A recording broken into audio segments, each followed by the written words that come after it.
ನಮಸ್ಕಾರ, good evening. 30 ನಿಮಿಷಗಳಲ್ಲಿ 30 ಸುದ್ದಿಗಳನ್ನು ಹೊತ್ತು ನಿಮ್ಮ ಮುಂದೆ ತಯಾರಾಗಿದ್ದೀವಿ. ನಾನು ಹರೀಶ್ ನಾಗರಾಜು, ನನ್ನ ಜೊತೆ ಜಾಯ್ನ್ ಆಗಿದ್ದಾರೆ ನಾನು ಚೈತ್ರ ರಾಜ್. ರಾಜ್ಯಸಭಾ ಸ್ಥಾನಗಳಿಗೆ ಶಾಕಿಂಗ್ ನ್ಯೂಸ್ ಬಂತು ಮಾನ್ಯ ಮುಖ್ಯಮಂತ್ರಿ ಯಡಿಯೂರಪ್ಪನವರಿಗೆ. ಮಗದೊಂದು ಕಡೆ ಕೊರೋನಾ ಅಟ್ಟಹಾಸ ಮತ್ತೆ ಮುಂದುವರಿತಾ ಇದೆ, ಇನ್ನೊಂದು ಕಡೆ ಚಿರನಿದ್ರೆಗೆ ಜಾರಿದ್ದಾರೆ ನಟ ಚಿರಂಜೀವಿ ಸರ್ಜಾ. ಎಲ್ಲ ಸುದ್ದಿಗಳನ್ನು ಹೊತ್ತು ಶುರು ಮಾಡ್ತಿದ್ದೀವಿ. ಮೊದಲನೇ ನ್ಯೂಸ್ ಕಡೆ ಗಮನ ಹರಿಸೋಣ. ಜೂನ್ 19ನೇ ತಾರೀಕು ನಡೆಯುತ್ತಿರುವ 4 ರಾಜ್ಯಸಭಾ ಸ್ಥಾನಗಳಿಗೆ ಬಿಜೆಪಿ ಅಭ್ಯರ್ಥಿಗಳನ್ನು ಆಯ್ಕೆ ಮಾಡಿದೆ. ರಾಯಚೂರು ಜಿಲ್ಲಾ ಪ್ರಧಾನ ಕಾರ್ಯದರ್ಶಿ ಅಶೋಕ್ ಗಸ್ತಿ ಹಾಗೂ ಬೆಳಗಾವಿ ಬಿಜೆಪಿಯ ನಗರಾಧ್ಯಕ್ಷ ಈರಣ್ಣ ಕಡಾಡಿ ಅವರನ್ನ ಬಿಜೆಪಿ ಹೈಕಮಾಂಡ್ ಅಭ್ಯರ್ಥಿಗಳನ್ನಾಗಿ ಆಯ್ಕೆ ಮಾಡಿದೆ. ಇದರೊಂದಿಗೆ ರಾಜ್ಯ ಬಿಜೆಪಿ ಕಳುಹಿಸಿದ ಲಿಸ್ಟ್ಗೆ ರಾಷ್ಟ್ರೀಯ ನಾಯಕರು ಒಪ್ಪದೆ ಪಕ್ಷದ ಕಾರ್ಯಕರ್ತರಿಗೆ ಮಣೆ ಹಾಕಿದ್ದಾರೆ. ರಾಯಚೂರಿನವರಾದಂತಹ ಅಶೋಕ್ ಗಸ್ತಿ ಸವಿತಾ ಸಮಾಜಕ್ಕೆ ಸೇರಿದವರಾಗಿದ್ದಾರೆ ಹಾಗೂ ಬೆಳಗಾವಿಯವರಾದ ಈರಣ್ಣ ಕಡಾಡಿ ಲಿಂಗಾಯತ ಸಮುದಾಯಕ್ಕೆ ಸೇರಿದವರು. ವಿಶೇಷ ಅಂದರೆ ಇವರಿಬ್ಬರು ಉತ್ತರ ಕರ್ನಾಟಕಕ್ಕೆ ಸೇರಿದವರು. ಬಿಜೆಪಿ ಹೈಕಮಾಂಡ್ ಆಯ್ಕೆ ಕಂಡು ರಾಜ್ಯ ನಾಯಕರು ಅಚ್ಚರಿಗೊಂಡಿದ್ದಾರೆ. ರಾಯಚೂರು ಜಿಲ್ಲೆಯಲ್ಲಿ 30 ವರ್ಷದಿಂದ ಪಕ್ಷದ ನಿಷ್ಠಾವಂತ ಕಾರ್ಯಕರ್ತರಾಗಿರುವ ಅಶೋಕ್ ಗಸ್ತಿ ಅವರಿಗೆ ಇಂದು ಬಿಜೆಪಿಯ ಟಿಕೆಟ್ ನೀಡಿದೆ. ಬಿಜೆಪಿ ಹೈಕಮಾಂಡ್ ಆಯ್ಕೆಗೆ ಅಶೋಕ್ ಗಸ್ತಿ ಅಭಿನಂದನೆ ಸಲ್ಲಿಸಿದ್ದಾರೆ. ಪಕ್ಷ ಟಿಕೆಟ್ ನೀಡಿದ್ದು ನನ್ನಂಥ ಲಕ್ಷಾಂತರ ಕಾರ್ಯಕರ್ತರಿಗೆ ಒಲಿದ ಅದೃಷ್ಟ. ಟಿಕೆಟ್ ನಿರೀಕ್ಷೆ ಇರಲಿಲ್ಲ, ನಾನು ಟಿಕೆಟ್ ಕೇಳಿರಲಿಲ್ಲ. ನಾಳೆ ರಾಜ್ಯಸಭಾ ಚುನಾವಣೆ ನಾಮಿನೇಷನ್ ಸಲ್ಲಿಸಲಿದ್ದೇನೆ. ನನಗೆ ಪಕ್ಷ ಬಿಟ್ರೆ ಬೇರೆ ಏನೂ ಗೊತ್ತಿಲ್ಲ. ಪಕ್ಷದ ನಿರ್ಣಯ ಕಾರ್ಯಕರ್ತರಿಗೆ ಸಲ್ಲುವ ಗೌರವ. ಪಕ್ಷ ಕಾರ್ಯಕರ್ತರನ್ನ ಗುರುತಿಸುವುದು ಬಿಎಲ್ ಸಂತೋಷ್. ನಾನು ಮುಂದಿನ ದಿನಗಳಲ್ಲಿ ರಾಯಚೂರು ಕಲ್ಯಾಣ ಕರ್ನಾಟಕ ಭಾಗದಲ್ಲಿ ಅಭಿವೃದ್ಧಿ ಕಾರ್ಯಗಳಿಗೆ ನನ್ನದೇ ಆದ ಕನಸಿದೆ. ಈ ಕನಸು ನನಸು ಮಾಡಲು ಪ್ರಯತ್ನ ಪಡ್ತೀನಿ ಅಂತ ಹೇಳಿದ್ದಾರೆ.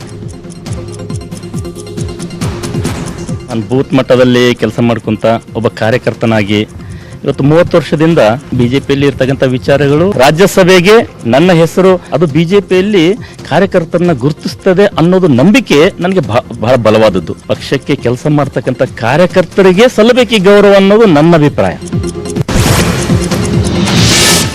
ರಾಜ್ಯಸಭೆಗೆ ಅಚ್ಚರಿಯಾಗಿ ಆಯ್ಕೆ ಮಾಡುವ ಮೂಲಕ ಈರಣ್ಣ ಕಡಾಡಿ ಅವರಿಗೆ ಬಿಜೆಪಿಯ ಹೈಕಮಾಂಡ್ ಬಂಪರ್ ಗಿಫ್ಟ್ ಕೊಟ್ಟಿದೆ. ರಾಜ್ಯಸಭೆಗೆ ಆಯ್ಕೆ ಆಗಿರುವುದಕ್ಕೆ ಈರಣ್ಣ ಕಡಾಡಿ ಸಂತೋಷ ವ್ಯಕ್ತಪಡಿಸಿದ್ದಾರೆ. ಬಿಜೆಪಿ ಪಕ್ಷ ನಿಷ್ಠಾವಂತ ಕಾರ್ಯಕರ್ತರಿಗೆ ಮಣೆ ಹಾಕಿದೆ. ಗೋಕಾಕ್ ಜಿಲ್ಲೆಯಲ್ಲಿ ಪರ್ಯಾಯವಾಗಿ ನಮ್ಮನ್ನ ಬೆಳೆಸುತ್ತಿಲ್ಲ, ಬದಲಾಗಿ ಪಕ್ಷ ನಿಷ್ಠೆಗೆ ನೀಡಿದಂತಹ ಜವಾಬ್ದಾರಿ ದೊಡ್ಡ ಜವಾಬ್ದಾರಿ ಪಕ್ಷ ಕೊಟ್ಟಿದೆ. ಎಲ್ಲರ ಸಹಕಾರದಿಂದ ಕೆಲಸ ಮಾಡ್ತೀನಿ ಅಂತ ಈರಣ್ಣ ಕಡಾಡಿ ನ್ಯೂಸ್ 18 ಕನ್ನಡಕ್ಕೆ ಹೇಳಿಕೆ ಕೊಟ್ಟರು. ಕಳೆದ 32 ವರ್ಷಗಳಿಂದ ಪಾರ್ಟಿಯ ನಿಷ್ಠಾವಂತ ಕಾರ್ಯಕರ್ತನಾಗಿ ನಾನು ಕೆಲಸ ಮಾಡಿದ್ದೇನೆ. ಅದನ್ನು ಗುರುತಿಸಿ ಇವತ್ತು ಅವಕಾಶ ಕೊಟ್ಟಿದ್ದಾರೆ. ಅತ್ಯಂತ ಹರ್ಷ ಅನಿಸ್ತಿದೆ ನನಗೆ. ಯಾಕಂದ್ರೆ ಅವ್ರ ವಿರುದ್ಧವಾಗಿ ಇವ್ರ ವಿರುದ್ಧವಾಗಿ ಅನ್ನೋಂಥ ಪ್ರಶ್ನೆನೇ ಇಲ್ಲ. ಸನ್ಮಾನ್ಯ ಪ್ರಭಾಕರ್ ಕೋರೆ ಇರ್ಬೋದು, ರಮೇಶ್ ಕತ್ತಿಯವರು, ಉಮೇಶ್ ಕತ್ತಿಯವರು, ರಮೇಶ್ ಜಾರಕಿಹೊಳಿ, ಬಾಲಚಂದ್ರ ಜಾರಕಿಹೊಳಿ, ಸುರೇಶ್ ಅಂಗಡಿ, ಲಕ್ಷ್ಮಣ್ ಸವದಿ, ಇನ್ನು ಉಳಿದಂಥ ಎಲ್ಲ ನಮ್ಮ ಅವ್ರ ಮಾರ್ಗದರ್ಶನದಲ್ಲಿ ಕೂಡ ನಾನು ಕೆಲಸ ಮಾಡಲಿಕ್ಕೆ ಇಚ್ಛಪಡ್ತೀನಿ. ರಾಜ್ಯಸಭೆ ಚುನಾವಣೆ ಹಿನ್ನೆಲೆಯಲ್ಲಿ ಬಿಜೆಪಿ ಹೈಕಮಾಂಡ್ಗೆ ಕಳುಹಿಸಿದ 3 ಆಕಾಂಕ್ಷಿಗಳ ಹೆಸರು ರಿಜೆಕ್ಟ್ ಆಗಿದೆ. ರಾಜ್ಯ ಬಿಜೆಪಿ ನಾಯಕರು ಪ್ರಭಾಕರ್ ಕೋರೆ, ರಮೇಶ್ ಕತ್ತಿ ಹಾಗೂ ಉದ್ಯಮಿ ಪ್ರಕಾಶ್ ಶೆಟ್ಟಿ 3 ಹೆಸರನ್ನ ಫೈನಲ್ ಮಾಡಿ ಕಳುಹಿಸಿದ್ರು. ಆದರೆ ರಾಜ್ಯ ನಾಯಕರು ಕಳುಹಿಸಿದ ಹೆಸರನ್ನ ಬಿಜೆಪಿ ವರಿಷ್ಠರು ರಿಜೆಕ್ಟ್ ಮಾಡಿದ್ದಾರೆ. ಅಭ್ಯರ್ಥಿಗಳ ಬಗ್ಗೆ ಬಿಜೆಪಿ ಹೈಕಮಾಂಡ್ ಅಂತಿಮ ನಿರ್ಧಾರ ಮಾಡಿ ಅಶೋಕ್ ಗಸ್ತಿ ಹಾಗೂ ಈರಣ್ಣ ಕಡಾಡಿ ಅವರನ್ನ ಆಯ್ಕೆ ಮಾಡಿದ್ದಾರೆ. ರಾಜ್ಯಸಭಾ ಟಿಕೆಟ್ ಹಂಚಿಕೆಯಲ್ಲಿ ಸಂತೋಷ್ ಮೇಲುಗೈ ಸಾಧಿಸಿ ಮುಖ್ಯಮಂತ್ರಿ ಯಡಿಯೂರಪ್ಪನವರಿಗೆ ಈ ಬಾರಿ ದೊಡ್ಡ ಮಟ್ಟದ ಹಿನ್ನಡೆಯಾಗಿದೆ. ಮುಖ್ಯಮಂತ್ರಿ ಯಡಿಯೂರಪ್ಪನವರು ತಂತ್ರಗಾರಿಕೆ ಫಲ ಸಿಕ್ಕಿಲ್ಲ. 2 ರಾಜ್ಯಸಭಾ ಟಿಕೆಟ್ ಸಂಘಟನೆಗೆ ಮೀಸಲಿಡಲಾಗಿದ್ದು 2 ರಾಜ್ಯಸಭಾ ಟಿಕೆಟ್ ಸಂತೋಷ್ ಬೆಂಬಲಿಗರಿಗೆ ಸಿಕ್ಕಿದೆ. ರಮೇಶ್ ಕತ್ತಿಗೆ ಟಿಕೆಟ್ ನೀಡಿ ಬಂಡಾಯ ಶಮನಕ್ಕೆ ಯತ್ನಿಸೋದಕ್ಕೆ ಸಿಎಂ ಬಿಎಸ್ವೈ ಮುಂದಾಗಿದ್ದರು.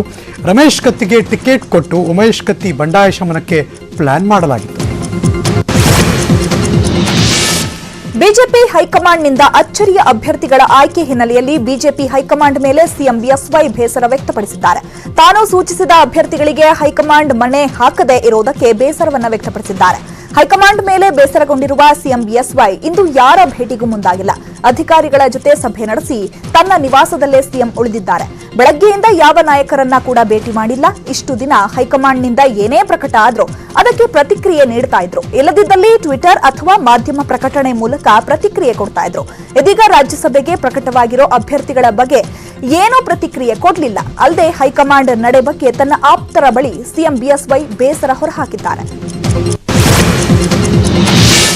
ಬೆಳಗಾವಿಯ ಘಟಾನುಘಟಿ ಬಿಜೆಪಿ ನಾಯಕರಿಗೆ ಇವತ್ತು ಬಿಜೆಪಿ ವರಿಷ್ಠರು ದೊಡ್ಡ ಶಾಕೆ ಕೊಟ್ಟರು. ರಾಜ್ಯಸಭೆಗೆ ಪೈಪೋಟಿ ನಡೆಸಿದ್ದ ರಮೇಶ್ ಕತ್ತಿ ಹಾಗೂ ಪ್ರಭಾಕರ್ ಕೋರೆಗೆ ರಾಜಕೀಯವಾಗಿ ದೊಡ್ಡ ಪೆಟ್ಟು ಕೊಟ್ಟಿದ್ದಾರೆ. ಪಕ್ಷದ ನಿಷ್ಠಾವಂತ ಕಾರ್ಯಕರ್ತ ಈರಣ್ಣ ಕಡಾಡಿಗೆ ಬಿಜೆಪಿ ರಾಜ್ಯಸಭೆ ಟಿಕೆಟ್ ನೀಡಿದೆ. ಈ ಮೂಲಕ ಬೆಳಗಾವಿಯಲ್ಲಿ ಹೊಸ ರಾಜಕೀಯ ಸಂಚಲನಕ್ಕೆ ಕಾರಣವಾಗಿದೆ. ಇನ್ನು ಟಿಕೆಟ್ ವಂಚಿತ ರಮೇಶ್ ಕತ್ತಿ ಮಾತನಾಡಿ, ಈರಣ್ಣ ಕಡಾಡಿ ಹಾಗೂ ಅಶೋಕ್ ಗಸ್ತಿ ಇಬ್ಬರೂ ಕೂಡ ಪಕ್ಷದ ತಳಮಟ್ಟದ ಕಾರ್ಯಕರ್ತರು.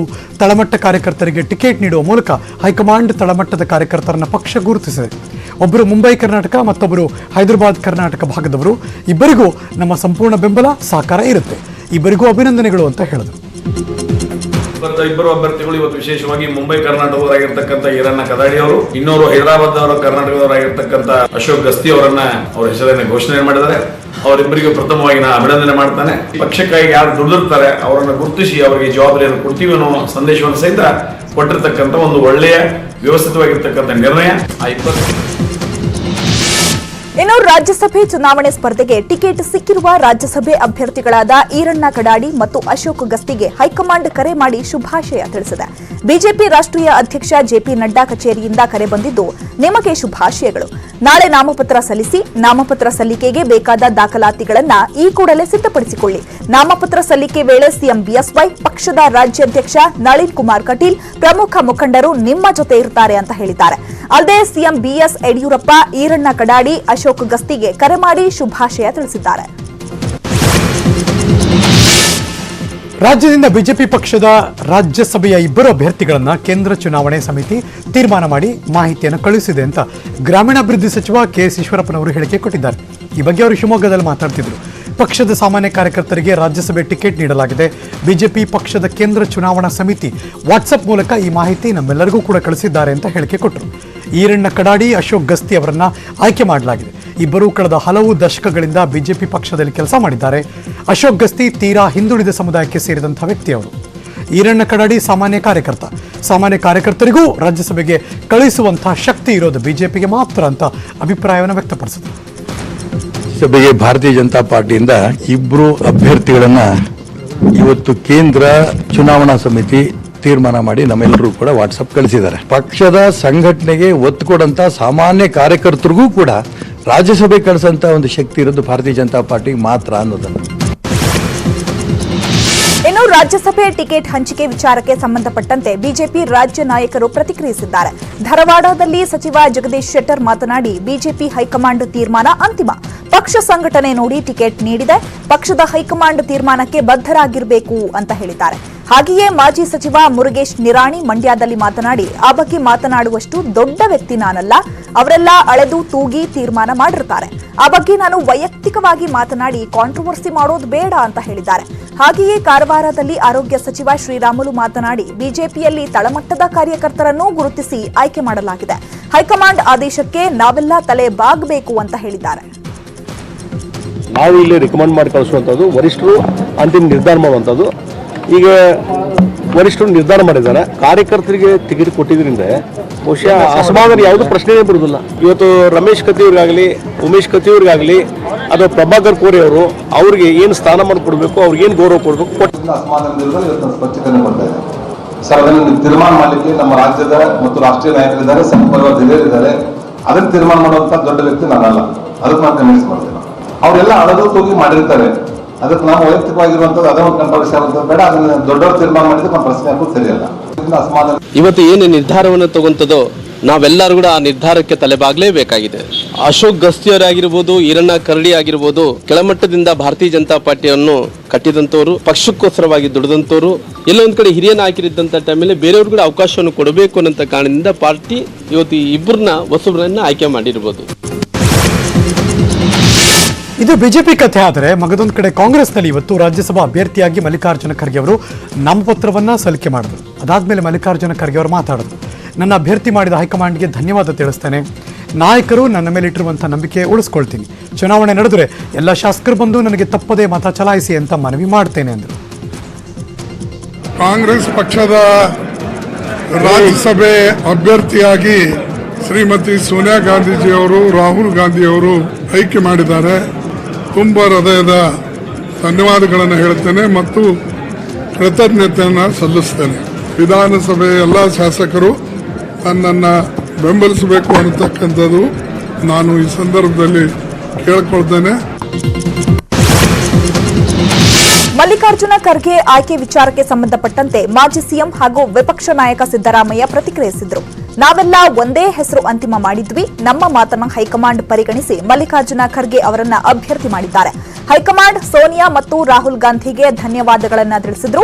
ಹಾಗೆಯೇ ಕೆಪಿಸಿಸಿ ಅಧ್ಯಕ್ಷ ಡಿಕೆ ಶಿವಕುಮಾರ್ ಮಾತನಾಡಿ, ಖರ್ಗೆ ಅವರು ರಾಜ್ಯಸಭೆಗೆ ಕಳುಹಿಸಿಕೊಡುವ ವಿಚಾರ ನಮ್ಮದಷ್ಟೇ ಅಲ್ಲ, ರಾಷ್ಟ್ರದ ವಿರೋಧ ಪಕ್ಷಗಳು ಅದೇ ಅಭಿಪ್ರಾಯವನ್ನ ವ್ಯಕ್ತಪಡಿಸಿದ್ರು. ಹೈಕಮಾಂಡ್ ಮತ್ತು ಖರ್ಗೆರಿಗೆ ಧನ್ಯವಾದ ತಿಳಿಸ್ತೇನೆ ಅಂತ ಹೇಳಿದ್ದಾರೆ. ನನ್ನ ಅಭ್ಯರ್ಥಿ ಮಾಡಿದ ಹೈಕಮಾಂಡ್ಗೆ ಧನ್ಯವಾದ ತಿಳಿಸ್ತೇನೆ ಅಂತ ಮಲ್ಲಿಕಾರ್ಜುನ ಖರ್ಗೆ ಸಹ ಹೇಳಿದ್ದಾರೆ. ಕಾಂಗ್ರೆಸ್ ಪಕ್ಷದ ಅಧಿಕೃತ ಅಭ್ಯರ್ಥಿಯಾಗಿ ನಾಮಪತ್ರವನ್ನು ಸಲ್ಲಿಸಿದ್ದಾರೆ. ಸೋನಿಯಾ ಗಾಂಧಿಯವರು ಮತ್ತು ರಾಹುಲ್ ಗಾಂಧಿಯವರು 5 ವರ್ಷಗಳ ಕಾಲ ಲೋಕಸಭೆಯಲ್ಲಿ ಅವರು ವಿರೋಧ ಪಕ್ಷದ ನಾಯಕನಾಗಿ ಕೆಲಸ ಮಾಡಿ ನರೇಂದ್ರ ಮೋದಿಯವರ ಸರ್ಕಾರದ ಅನೇಕ ತಪ್ಪುಗಳನ್ನು ಬಯಲಿಗೆಳೆದು ಬಹಳ ಸಮರ್ಥವಾಗಿ ವಿರೋಧ ಪಕ್ಷದ ನಾಯಕರಾಗಿ ಕೆಲಸ ಮಾಡಿದ್ರು. ನಮ್ಮ ಶಾಸಕಾಂಗ ಪಕ್ಷದ ನಾಯಕರು ನಮ್ಮ ಪಕ್ಷದ ನಿಲುವನ್ನು ತಿಳಿಸಿದ್ದಾರೆ. ಮಲ್ಲಿಕಾರ್ಜುನ್ ಖರ್ಗೆ ಅವರು ನಮ್ಮ ರಾಜ್ಯಕ್ಕೆ ಸೀಮಿತ ಅಲ್ಲ, ಒಂದು ರಾಷ್ಟ್ರೀಯ ನಾಯಕತ್ವವನ್ನು ಹೊಂದಿರುವಂತ ಒಬ್ಬ ನಾಯಕರು. ಇದಕ್ಕೂ ಮುಂಚೆ ಕಾಂಗ್ರೆಸ್ ಶಾಸಕಾಂಗ ಪಕ್ಷದ ಕಚೇರಿಯಲ್ಲಿ ಕೈ ಮುಖಂಡರ ಸಭೆ ನಡೆಯಿತು. ಸಭೆಯಲ್ಲಿ ಕಾಂಗ್ರೆಸ್ ನಾಯಕರು ಸೋಷಿಯಲ್ ಡಿಸ್ಟೆನ್ಸ್ ಮರೆತಿದ್ದಾರೆ. ಕೊರೋನಾ ಹಿನ್ನೆಲೆಯಲ್ಲಿ ನಾಮಪತ್ರ ಸಲ್ಲಿಸುವ ವೇಳೆ 4 ಜನಕ್ಕೆ ಮಾತ್ರ ಅವಕಾಶ ಮಾಡಿಕೊಡಲಾಗಿತ್ತು. ಆದರೆ ವಿಧಾನಸೌಧದಲ್ಲಿ ಕೈ ನಾಯಕರು ಸಾಮಾಜಿಕ ಅಂತರ ಮರೆತು ಗುಂಪು ಗುಂಪಾಗಿ ಕೂತಿದ್ರು. ಯಾರೂ ಕೂಡ ಮಾಸ್ಕ್ ಧರಿಸಿರಲಿಲ್ಲ, ಸ್ಯಾನಿಟೈಸ್ ಕೂಡ ಮಾಡಲೇ ಇಲ್ಲ. ಮಾಜಿ ಪ್ರಧಾನಿ ಎಚ್ಡಿ ದೇವೇಗೌಡರು ಮುಂಬರುವ ರಾಜ್ಯಸಭಾ ಚುನಾವಣೆಯಲ್ಲಿ ಸ್ಪರ್ಧಿಸುವುದು ಅನುಮಾನ ಅಂತ ಹೇಳಲಾಗ್ತಿತ್ತು. ಆದರೆ ಕುಮಾರಸ್ವಾಮಿ ಅವರು ಈ ಅನುಮಾನಗಳನ್ನು ಬಗೆಹರಿಸುವ ಟ್ವೀಟ್ಗಳನ್ನು ಮಾಡಿದ್ದಾರೆ. ದೇವೇಗೌಡರು ರಾಜ್ಯಸಭಾ ಚುನಾವಣೆಯಲ್ಲಿ ಸ್ಪರ್ಧಿಸುತ್ತಾರೆ, ನಾಳೆ ನಾಮಪತ್ರ ಸಲ್ಲಿಸಲಿದ್ದಾರೆ ಅಂತ ಎಚ್ಡಿಕೆ ತಮ್ಮ ಟ್ವೀಟ್ನಲ್ಲಿ ಸ್ಪಷ್ಟಪಡಿಸಿದ್ದಾರೆ. ನಮ್ಮ ಪಕ್ಷದ ಶಾಸಕರು ಕಾಂಗ್ರೆಸ್ ಅಧ್ಯಕ್ಷೆ ಸೋನಿಯಾ ಗಾಂಧಿ ಮತ್ತು ರಾಷ್ಟ್ರದ ಹಲವು ನಾಯಕರ ಮನವಿಯ ಮೇರೆಗೆ ಮಾಜಿ ಪ್ರಧಾನಿ ದೇವೇಗೌಡರು ರಾಜ್ಯಸಭಾ ಚುನಾವಣೆಯಲ್ಲಿ ಸ್ಪರ್ಧಿಸಲು ನಿರ್ಧರಿಸಿದ್ದಾರೆ. ನಾಳೆ ಅವರು ಚುನಾವಣೆಗೆ ನಾಮಪತ್ರ ಸಲ್ಲಿಕೆ ಮಾಡ್ತಾರೆ. ಎಲ್ಲರ ಒಮ್ಮತದ ಅಭಿಪ್ರಾಯಕ್ಕೆ ಸಮ್ಮತಿಸಿದ ದೇವೇಗೌಡರಿಗೆ ಧನ್ಯವಾದಗಳು ಅಂತ ಟ್ವೀಟ್ನಲ್ಲಿ ತಿಳಿಸಿದ್ದಾರೆ. ರಾಜ್ಯಸಭಾ ಚುನಾವಣೆಗೆ ಮಲ್ಲಿಕಾರ್ಜುನ ಖರ್ಗೆ ನಾಮಪತ್ರ ಸಲ್ಲಿಕೆಗೂ ಮುನ್ನ ಕೆಪಿಸಿಸಿ ಕಚೇರಿಯಲ್ಲಿ ಬಿ ಫಾರ್ಮ್ ಪಡೆದರು. ಬಿ ಫಾರ್ಮ್ ವಿತರಣೆ ಸಂದರ್ಭದಲ್ಲಿ ಠೇವಣಿ ಯಾರು ಕೊಡ್ತೀರಾ ಅಂತ ಮಲ್ಲಿಕಾರ್ಜುನ ಖರ್ಗೆ ಪ್ರಸ್ತಾಪಿಸಿದ್ರು. ನಾಮಿನೇಷನ್ಗೆ 10,000 ಠೇವಣಿ ಯಾರು ಕೊಡ್ತೀರಾ ಅಂತ ಮಲ್ಲಿಕಾರ್ಜುನ ಖರ್ಗೆ ಕೇಳಿದ್ರು. ಈ ಸಂದರ್ಭದಲ್ಲಿ ಕೆಪಿಸಿಸಿ ಅಧ್ಯಕ್ಷ ಡಿಕೆ ಶಿವಕುಮಾರ್ ಕೈ ಹಾಕಿ ನೋಡಿದ್ರು. ಆದರೆ ಡಿಕೆಶಿ ಜೇಬ್ನಲ್ಲಿ ಹಣ ಇರಲಿಲ್ಲ. ನಂತರ ಪಕ್ಕದಲ್ಲಿದ್ದ ದಿನೇಶ್ ಗುಂಡೂರಾವ್ಗೆ 10,000 ಇದೆಯಾ ಅಂತ ಡಿಕೆಶಿ ಕೇಳಿದ್ರು. ಇದಕ್ಕೆ ನಾನು ಕೊಡ್ತೀನಿ ಅಂತ ದಿನೇಶ್ ಗುಂಡೂರಾವ್ ಹಣ ಕೊಟ್ಟರು. ಸ್ಯಾಂಡಲ್ವುಡ್ ನಟ ಚಿರಂಜೀವಿ ಸರ್ಜಾ ಅವರ ಅಂತ್ಯಕ್ರಿಯೆ ನಟ ಧ್ರುವ ಸರ್ಜಾರ ಫಾರ್ಮ್ ಹೌಸ್ನಲ್ಲಿ ನೆರವೇರಿತು. ನೂರಾರು ಅಭಿಮಾನಿಗಳ ಸಮ್ಮುಖದಲ್ಲಿ ಬೆಂಗಳೂರು ದಕ್ಷಿಣ ತಾಲೂಕಿನ ನೆಲಗುಳಿ ಗ್ರಾಮದಲ್ಲಿರುವ ಫಾರ್ಮ್ ಹೌಸ್ನಲ್ಲಿ ಒಕ್ಕಲಿಗ ಸಂಪ್ರದಾಯದಂತೆ ಚಿರಂಜೀವಿ ಸರ್ಜಾರ ಅಂತ್ಯಕ್ರಿಯೆ ನೆರವೇರಿಸಲಾಗಿದೆ. ಈ ವೇಳೆ ಪತ್ನಿ ಮೇಘನಾ ಚಿರಂಜೀವಿ ಸರ್ಜಾರನ್ನ ನೆನೆದು ಬಿಕ್ಕಿ ಬಿಕ್ಕಿ ಅತ್ತಿದ್ದಾರೆ. ನಟ ಧ್ರುವ, ಅರ್ಜುನ್ ಸರ್ಜಾ ಹಾಗೂ ಚಿರಂಜೀವಿ ಸರ್ಜಾರ ತಂದೆ ಅಂತ್ಯಕ್ರಿಯೆ ಅಂತಿಮ ವಿಧಿವಿಧಾನ ನೆರವೇರಿಸಿದ್ರು. ಹೃದಯಾಘಾತದಿಂದ ನಿನ್ನೆ ಬೆಂಗಳೂರಿನ ಅಪೋಲೋ ಸಾಗರ್ ಆಸ್ಪತ್ರೆಯಲ್ಲಿ 39 ವರ್ಷದ ಚಿರಂಜೀವಿ ಸರ್ಜಾ ಕೊನೆಯುಸಿರೆಳೆದಿದ್ರು. ನಟ ಚಿರಂಜೀವಿ ಸರ್ಜಾರ ಅಂತ್ಯಕ್ರಿಯೆಗೂ ಮುನ್ನ ತೆರೆದ ವಾಹನದಲ್ಲಿ ಅಂತಿಮ ಯಾತ್ರೆ ನಡೆಸಿದರು. ಬಸವನಗುಡಿಯ ನಿವಾಸದಿಂದ ಕನಕಪುರ ರಸ್ತೆಯ ನೆಲಗುಳಿ ಫಾರ್ಮ್ ಹೌಸ್ವರೆಗೂ ಕೂಡ ಪಾರ್ಥಿವ ಶರೀರದ ಅಂತಿಮ ಯಾತ್ರೆ ನಡೆಯಿತು. ಈ ಸಂದರ್ಭದಲ್ಲಿ ಭಾರೀ ಸಂಖ್ಯೆಯಲ್ಲಿ ಚಿರಂಜೀವಿ ಅಭಿಮಾನಿಗಳು ಬೈಕ್ ಹಾಗೂ ಕಾರ್ನಲ್ಲಿ ಮೆರವಣಿಗೆ ಜೊತೆ ಸಾಗಿದ್ರು. ಮಾವ ಅರ್ಜುನ್ ಸರ್ಜಾ, ಸಹೋದರ ಧ್ರುವ ಸರ್ಜಾ ಪಾರ್ಥಿವ ಶರೀರಕ್ಕೆ ಹೆಗಲು ಕೊಟ್ಟರು. ಚಿರಂಜೀವಿ ಸರ್ಜಾರ ಅಂತಿಮ ಯಾತ್ರೆ ಸಂದರ್ಭದಲ್ಲಿ ಕನಕಪುರ ರಸ್ತೆಯಲ್ಲಿ ಟ್ರಾಫಿಕ್ ಜಾಮ್ ಆಗಿತ್ತು. ಸುಮಾರು 6 ಕಿಲೋಮೀಟರ್ವರೆಗೂ ವಾಹನಗಳು ಸಾಲುಗಟ್ಟಿ ನಿಂತಿದ್ವು. 2 ಬದಿಯಲ್ಲೂ ಕೂಡ ವಾಹನಗಳು ಚಲಿಸೋಕ್ಕಾಗದೆ ನಿಂತಲ್ಲೇ ನಿಂತಿತ್ತು. ಚಿರಂಜೀವಿ ಸರ್ಜಾ ಮಣ್ಣಾದ ಬೃಂದಾವನ ಫಾರ್ಮ್ ಹೌಸ್ನ ಇತ್ತೀಚೆಗಷ್ಟೇ ನಟ ಧ್ರುವ ಸರ್ಜಾ ಕೊಂಡುಕೊಂಡಿದ್ರು. ಕಳೆದ 1.5 ವರ್ಷದ ಹಿಂದೆಯಷ್ಟೇ ಈ ಫಾರ್ಮ್ ಹೌಸ್ ಅನ್ನ ಧ್ರುವ ಸರ್ಜಾ ಕೊಂಡುಕೊಂಡಿದ್ರು. ಬೃಂದಾವನ ಫಾರ್ಮ್ ಹೌಸ್ 4.5 ಎಕರೆ ವಿಸ್ತೀರ್ಣವಿದೆ. ಈ ಫಾರ್ಮ್ ಹೌಸ್ ಅನ್ನ ನಾರಾಯಣ ಸ್ವಾಮಿ ನೋಡಿಕೊಳ್ತಾ ಇದ್ರು. ಇಲ್ಲಿಗೆ ಚಿರಂಜೀವಿ ಸರ್ಜಾ ಬಂದಾಗ ಪ್ರೀತಿಯಿಂದ ಮಾತನಾಡಿಸ್ತಾ ಇದ್ರು. ಅವರ ಸಾವಿನ ವಿಚಾರ ತಿಳಿದು ಇಂದು ತುಂಬಾ ದುಃಖವಾಗಿದೆ. ಅವರ ಆತ್ಮಕ್ಕೆ ಶಾಂತಿ ಸಿಗಲಿ ಅಂತ ಫಾರ್ಮ್ ಹೌಸ್ ನೋಡಿಕೊಳ್ಳುವ ನಾರಾಯಣ ಸ್ವಾಮಿ ತಿಳಿಸಿದ್ರು. ಸಿಎಂ ಪುತ್ರ BY ವಿಜಯೇಂದ್ರ ನಟ ಚಿರಂಜೀವಿ ಸರ್ಜಾ ಪಾರ್ಥಿವ ಶರೀರದ ಅಂತಿಮ ದರ್ಶನ ಪಡೆದರು. ಈ ಸಂದರ್ಭದಲ್ಲಿ ಅರ್ಜುನ್ ಸರ್ಜಾ ಹಾಗೂ ಕುಟುಂಬಸ್ಥರಿಗೆ ಸಾಂತ್ವನ ಹೇಳಿದರು. ಇನ್ನು ಕನ್ನಡ ಪರ ಹೋರಾಟಗಾರ ವಾಟಾಳ್ ನಾಗರಾಜ್ ಜೊತೆಗೆ ಕಂದಾಯ ಸಚಿವರಾದಂಥ R. ಅಶೋಕ್ ಅಂತಿಮ ದರ್ಶನ ಪಡೆದರು. ಕುಟುಂಬಸ್ಥರಿಗೆ ಸಾಂತ್ವನ ಹೇಳಿದರು. ನೂರಾರು ಕನಸುಗಳನ್ನ ಇಟ್ಟುಕೊಂಡಂತ ಒಬ್ಬ ಯುವಕ ಸಾಯೋ ವಯಸ್ಸು ಅಲ್ಲ, ಅದು ನಿಧನ ಹೊಂದಿರುವಂಥದ್ದು ಇಡೀ ಕರ್ನಾಟಕದ ಚಿತ್ರರಂಗಕ್ಕೆ. ಅವರ ಇಡೀ ಕುಟುಂಬ ಕನ್ನಡ ಚಿತ್ರರಂಗದ ಸೇವೆಯಲ್ಲಿ ಬೆಳೆದು ಬಂದಂಥವ್ರು. ಅವರ ಆತ್ಮಕ್ಕೆ ಭಗವಂತ ಶಾಂತಿ ನೀಡಲಿ. ಚಿರಂಜೀವಿ ಸರ್ಜಾರ ಅಂತ್ಯಕ್ರಿಯೆ ವೇಳೆ ಅಭಿಮಾನಿಗಳ ದಂಡೆ ಫಾರ್ಮ್ ಹೌಸ್ನತ್ತ ಹರಿದು ಬಂತು. ನೆಲಗುಳಿ ಗ್ರಾಮದ ಮುಖ್ಯ ದ್ವಾರದಲ್ಲೇ ಬ್ಯಾರಿಕೇಡ್ ಹಾಕಿ ಪೊಲೀಸರು ತಡೆದಿದ್ದರಿಂದ ತೋಟಗಳಲ್ಲಿ ಬೈಕ್ ಬಿಟ್ಟು ಅಭಿಮಾನಿಗಳು ಓಡೋಡಿ ಬಂದರು. ಅಭಿಮಾನಿಗಳನ್ನ ನಿಯಂತ್ರಿಸಲು ಪೊಲೀಸರು ಹೈರಾಣಾದ್ರು. ಪೊಲೀಸರು ಫಾರ್ಮ್ ಹೌಸ್ಗೆ ಬಿಡದ ಹಿನ್ನೆಲೆ ಹೊಲ ಗದ್ದೆಗಳಲ್ಲಿ ಅಭಿಮಾನಿಗಳು ಓಡೋಡಿ ಬಂದರು. ಚಿರಂಜೀವಿ ಸರ್ಜಾರ ಪಾರ್ಥಿವ ಶರೀರದ ಅಂತಿಮ ದರ್ಶನ ಪಡೆಯಲು ಅಭಿಮಾನಿಗಳು ಮುಗಿಬಿದ್ದಿದ್ರು.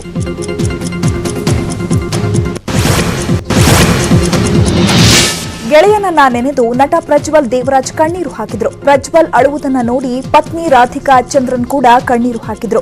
ಚಿಕ್ಕ ವಯಸ್ಸಿನಿಂದಲೂ ಗೆಳೆಯರು ಇಬ್ಬರು ಡಾನ್ಸ್ ಕ್ಲಾಸ್ಗೆ ಹೋಗ್ತಾ ಇದ್ವು. ತುಂಬಾ ಮೃದು ಸ್ವಭಾವದ ವ್ಯಕ್ತಿ ಚಿರು. ಆಗಾಗ ಇಷ್ಟು ಸಾಫ್ಟ್ ಆಗಿರ್ಬೇಡ ಅಂತ ಹೇಳ್ತಾ ಇದ್ದೆ ಅಂತ ಹೇಳಿದ್ರು ಪ್ರಜ್ವಲ್. ನಟ ಚೇತನ್ ಮಾತನಾಡಿ, ಸಿನಿಮಾ ಶೂಟಿಂಗ್ ಟೈಮ್ನಲ್ಲಿ ಭೇಟಿಯಾಗಿ ಸಿನಿಮಾ ಬಗ್ಗೆ ಮಾತನಾಡಿಕೊಳ್ತಿದ್ವಿ. ರಣಂ ಸಿನಿಮಾದಲ್ಲಿ ಒಟ್ಟಿಗೆ ಕೆಲಸ ಮಾಡುವ ಅವಕಾಶ ಸಿಕ್ತು. ಮೇಘಾ ಅವರ ಜೊತೆಗೂ ನಟಿಸಿದ್ದೀನಿ. ಅವರ ಫ್ಯಾಮಿಲಿಗೆ ಇದು ಕಷ್ಟ ಕಾಲ. ಇಡೀ ಕುಟುಂಬಕ್ಕೆ ದುಃಖ ಭರಿಸುವ ಶಕ್ತಿ ಕೊಡಲಿ ಅಂತ ಕೇಳಿಕೊಳ್ತೀನಿ ಅಂತ ಚೇತನ್ ಹೇಳಿದ್ರು.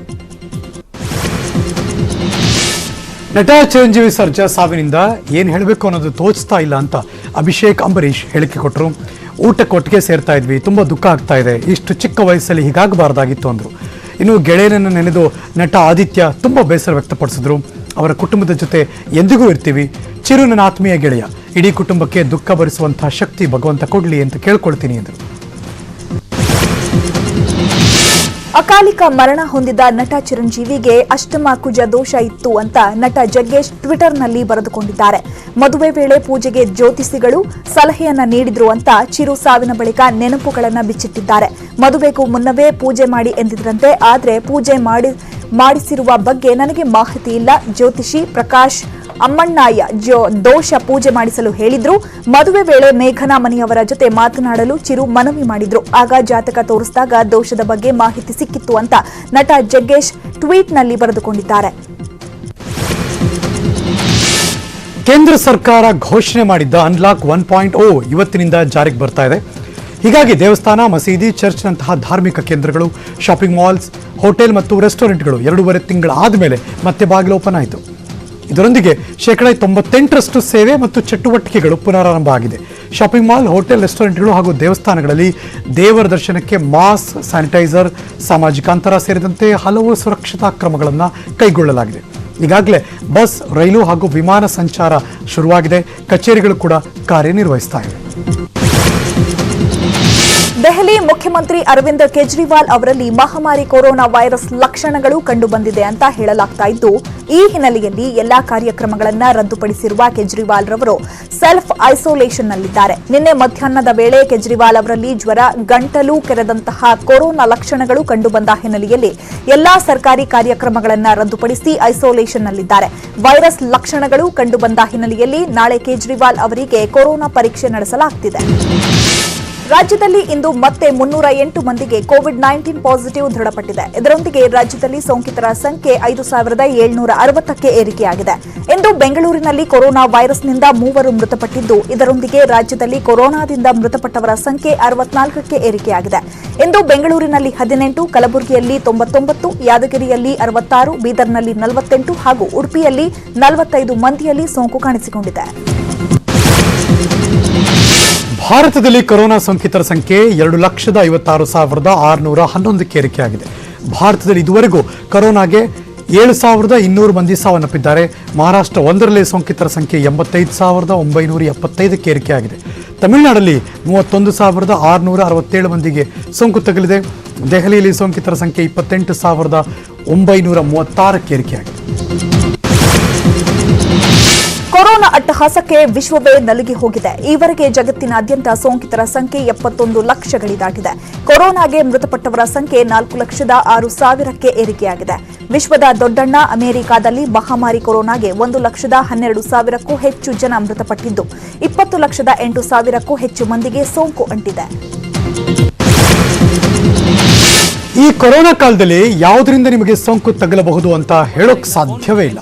ನಿಮ್ಮ ಮೊಬೈಲ್ ಕೂಡ ಕೊರೋನಾ ಬ್ಯಾಕ್ಟೀರಿಯಾಗಳನ್ನ ಹೊತ್ತು ತರಬಹುದು. ಹಾಗಂತ ಮೊಬೈಲ್ಗೆ ಸ್ಯಾನಿಟೈಸರ್ ಹಾಕಿ ವಾಶ್ ಮಾಡಿದ್ರೆ ಹಾಳಾಗುತ್ತೆ. ಹೀಗಾಗಿ ಮೊಬೈಲ್ಗಳನ್ನ ಬ್ಯಾಕ್ಟೀರಿಯಾದಿಂದ ಸ್ವಚ್ಛ ಮಾಡಬೇಕು ಅಂತಾನೆ ಕ್ಯಾವಿನ್ ಕೇರ್ ಅವರು ಬ್ಯಾಕ್ಟೋ ವಿ ಡೆಟೆಕ್ಟ್ ಎಂಬ ಡಿಸ್ಇನ್ಫೆಕ್ಟೆಂಟ್ ಪ್ಯೂರ್ ಆಲ್ಕೋಹಾಲ್ ಸ್ಯಾನಿಟೈಸರ್ ಹೊರತಂದಿದ್ದಾರೆ. ನಿಮ್ಮ ಮೊಬೈಲ್ ಹಾಗೂ ಎಲೆಕ್ಟ್ರಾನಿಕ್ ಉಪಕರಣಗಳನ್ನು ಬ್ಯಾಕ್ಟೋ ವಿ ಬಳಸಿ ಸ್ವಚ್ಛ ಮಾಡಬಹುದಾಗಿದೆ. ಕೊರೋನಾ ಕಾಲದಲ್ಲಿ ಜಿಯೋ ಯಶೋಗಾಥೆ ಮುಂದುವರೆದಿದೆ. ಜಿಯೋದಲ್ಲಿ ಇದೀಗ ಅಬುಧಾಬಿ ಹೂಡಿಕೆ ಪ್ರಾಧಿಕಾರ ADAI ಹೂಡಿಕೆ ಮಾಡಿದೆ. ಜಿಯೋದ ವಿವಿಧ ಕ್ಷೇತ್ರಗಳಲ್ಲಿ 5,683.50 ಕೋಟಿ ರೂಪಾಯಿ ಹೂಡಿಕೆ ಮಾಡಿದೆ. ಇದು ಜಿಯೋದಲ್ಲಿ ಇತ್ತೀಚೆಗೆ ಹೂಡಿಕೆ ಆಗ್ತಿರೋ 8ನೇ ಒಪ್ಪಂದ. ಈ ಹಿಂದೆ ದುಬೈ ಮೂಲದ ಪ್ರತಿಷ್ಠಿತ ಕಂಪನಿಯಾದ ಮುಬದಲಾ 9,093 ಕೋಟಿ ರೂಪಾಯಿ ಹೂಡಿಕೆ ಮಾಡಿತ್ತು. ವಿಶ್ವದ 7 ಪ್ರಮುಖ ಸಂಸ್ಥೆಗಳು ಜಿಯೋದಲ್ಲಿ ಹೂಡಿಕೆ ಮಾಡಿವೆ. Facebook, silver lake, Vista, general Atlantic, KKR, ಮುಬದಲಾ, ADAI ಜಿಯೋದಲ್ಲಿ ಹೂಡಿಕೆ ಮಾಡಿವೆ. ಇದರೊಂದಿಗೆ ಜಿಯೋದಲ್ಲಿ ಒಟ್ಟು 97,885.65 ಕೋಟಿ ರೂಪಾಯಿ ಹೂಡಿಕೆಯಾಗಿದೆ. ಇಲ್ಲಿಗೆ 30 ನಿಮಿಷದ 30 ಸುದ್ದಿಗಳನ್ನು ಮುಗಿಸಿ ನಾನು ಮತ್ತು ಚೈತ್ರ ಹೋಗಿ